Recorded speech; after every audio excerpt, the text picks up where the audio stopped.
It's 10 a.m. I've got a bowl of craves and a dodgy double crown at my mum cut. Clearly it's revenge for this blog. And I'm crunching through information like Doc Cotton crunches through Richmond Super Kings. Information such as COVID-19 deaths are twice as high in the poorest areas of England and Wales, or how, weeks late, the government have released emergency funding for the most vulnerable children and families who've already experienced unimaginable circumstances such as homelessness, neglect or domestic abuse. How there is now a rival scientific advisory board headed by the former chief scientific advisor, so now we can follow that science, which may be different to the previous science, because the former panel, SAGE, lacked transparency.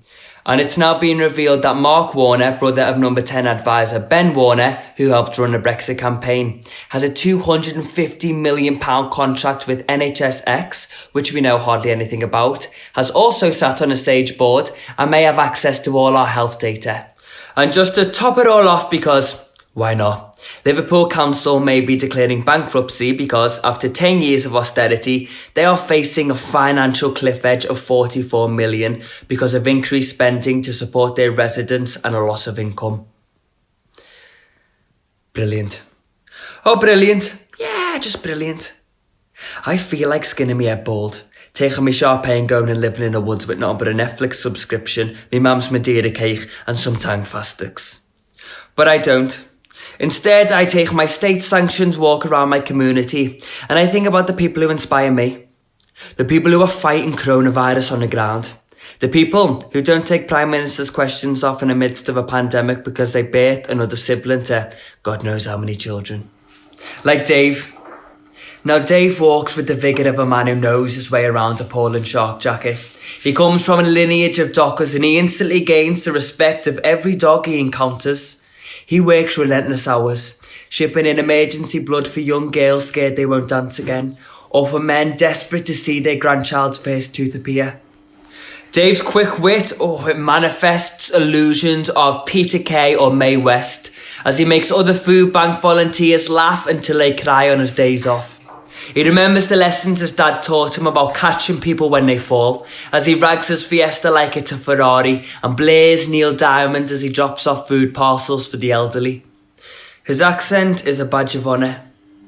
He wears it loudly for his father, who left his last silent scream on a pitch in Sheffield. And every day Dave makes me proud to be a Scouser.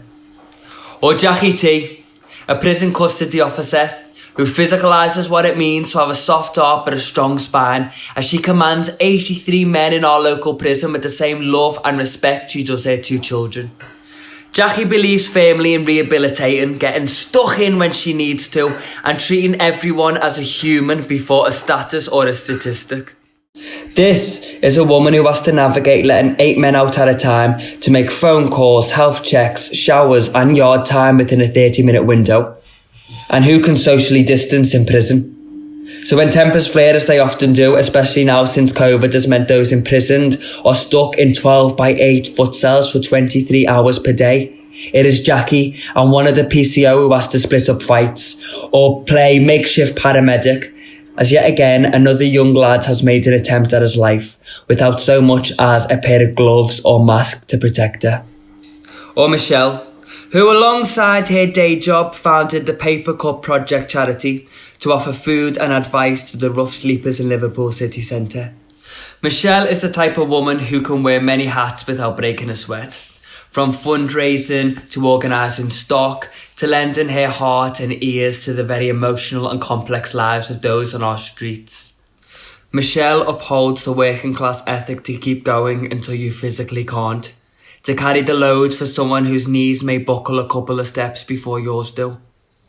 Right now, Liverpool Council have worked tirelessly to get homeless people into accommodation, but Michelle's graft doesn't stop there.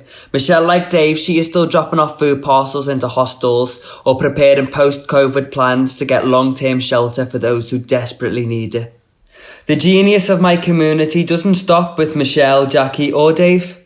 They are just the beautiful beginning of the fabric that runs through every complex life on my street.